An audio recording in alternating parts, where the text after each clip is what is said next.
It is day 70 in Vladimir Putin's war on Ukraine. Today, supply lines in Ukraine coming under fire. Russia says it used guided missiles to hit multiple railway stations across the country. Those are used to supply Ukrainian forces with Western-made weapons. Russia's defense ministry vowing today to target future NATO shipments. The warning comes as Russia ramps up its attacks on civilian areas. Meanwhile, an LA-based organization is doing its part to help the people of Ukraine. The Children of War Foundation sent one of its members to Ukraine to hand-deliver $500,000 of medical supplies to hospitals in both Kyiv and Lviv. Much of the medicine and surgical gear was donated by several hospitals in Los Angeles that partner with the Children of War.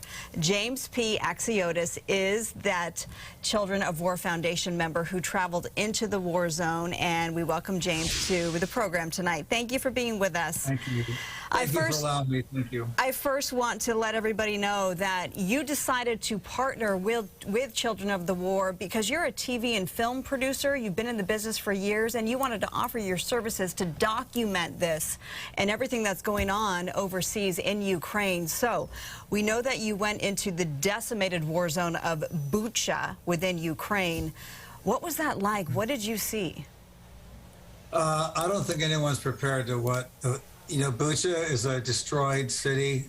You realize that they went in and they decimated a community of where people were. You see where people who were probably carrying shopping bags were murdered and were shot, and the bags are still there. And the smell of, you still smell the smoke. You can still smell the stench in the air. And I was just shocked to see, until you actually see it in person right there. These are homes, these are families' homes, these are kids' homes, playgrounds riddled like that with bullets. And I don't know if it was a psychological message they were trying to send to people, but this wasn't soldier on soldier from like the old days in the war where they're just in bunkers fighting. These are communities. There's nothing left of Bucha. This town is destroyed.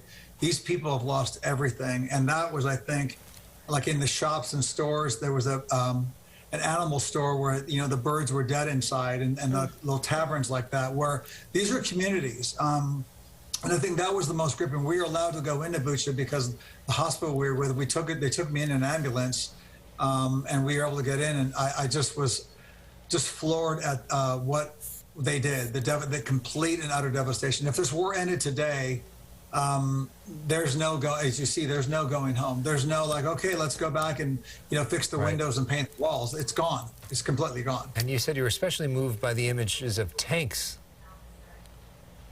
Yeah, as we're driving into Kyiv, all the gas stations were blown up. There were tanks and cars blown up on the side of the road. Again, not prepared as a civilian, as a producer, TV producer. I'm just going there to document and show the medical mission we're doing. But on the side of the road, you just pull over and there's, Russian tanks blown up. And yes, there were people dead inside. And some of the guys that were with me jumped in and wanted to see. But it was absolutely devastating. I've never, and also one thing people don't realize, we have to travel with, our phones have to be in airplane mode. All the signs of the town are blacked out. So you can't see if Kyiv's 50 miles away or 20 miles away. They blacked all that out. So it was a very dystopian. We were using paper maps. We had a Ukrainian map. We had to take some southern routes to get into Kyiv because it's just, again, it's always, and everywhere we stayed, the hotels, restaurants, we had to ask them, is there a bunker here? Is there shelter if the sirens go off? I had an app on my phone. So it was just a whole nother way these people are living. Yeah, and the mission, though, is so commendable. Thank you for sharing your images with us. But let's talk about why you were there, and that is to deliver $500,000. We have less than a minute, so talk to us about what you did. Children of War, we were fortunate. We were donated this medical supplies from hospitals here in LA and Orange County. And so it came down to like, we got to get this stuff in. And we bought duffel bags, and you see the boxes there. And we partnered with Delta Airlines, was really accommodating to help us get all the stuff onto the plane. And I just said, I'm going to buy tickets. I met this ambulance team in Krakow, Poland. And we drove in, and we were able to deliver this medical aid to these hospitals that gave us these lists of the supplies that they need, both in Kyiv and Lviv. We were there the day of bombing I believe it was the 19th in Lviv, where 7 people died that day. But going in and just being able, the great thing was being able just to say, here you go, here's the medicine you needed, and just hand it to them directly. And they were so grateful. Well, we know that you can use more donations. So for our viewers, if you'd like to get involved to donate, check out Children of the War at their website. It is COWF.org. James P. Axiotis, Bravo. thank you for risking your Well life done. and all that you're Thank doing. you.